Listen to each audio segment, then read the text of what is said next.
যিসকল বন্ধুৱে CRS পোৰ্টেলত এতিয়ালৈকে নিজৰ সিগনেচাৰ আপলোড কৰিবলৈ শিকা নাই বা কিবা কনফিউজন আছে তেখেতসকলক আজি এই ভিডিঅ'টোৰ মাধ্যমেদি মই দেখুৱাই দিম। আপোনালোকে লগইন কৰাৰ পিছত ওপৰত দেখিবলৈ পাই আছে নিজৰ নাম জেনাৰেল পাব্লিক, তাতে আপোনালোকে ক্লিক কৰিব। ক্লিক কৰাৰ পিছত আপডেট প্ৰফাইলত আহিব।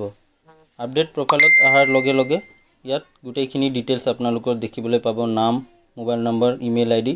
সো এইখিনি মই হাইড কৰিছোঁ ফৰ ইউটিউব সিকিউৰিটি গাইডলাইন্সৰ বাবে। সো তলত আপোনালোকে স্ক্ৰল কৰি আহিব আৰু তলত দেখিবলৈ পাই আছে select default signature, E signature and scan signature.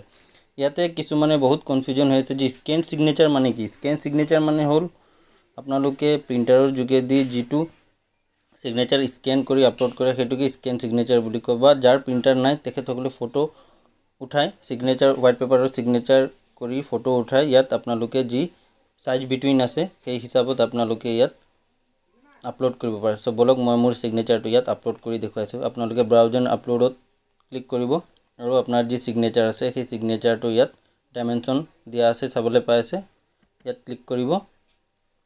Click কৰাৰ পিছত আপোনাৰ সিগনেচাৰটো ইয়াত শ্ব' হ'ব আৰু আপোনাৰ যি সিগনেচাৰটো ইয়াত আহি যোৱাৰ পিছত আপোনালোকে সাবমিটত ক্লিক কৰিব।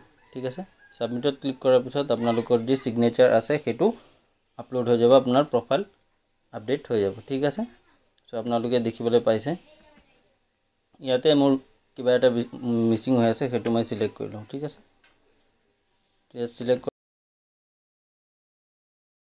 ইয়াত ইউজাৰ প্ৰফাইল আপডেট সাকসেসফুলি আপোনালোকে দেখিবলৈ পাইছে। বাস ইমানখিনি আছে। তাৰপিছত আপোনালোকৰ যি বাৰ্থ ৰেজিষ্ট্ৰেশ্যনৰ কাম আছে ডিজিটেলাইজেশ্যনৰ বাবে সেইটো আপোনালোকে প্ৰচেছ কৰিব পাৰিব। ঠিক আছে, সো থেংক ইউ।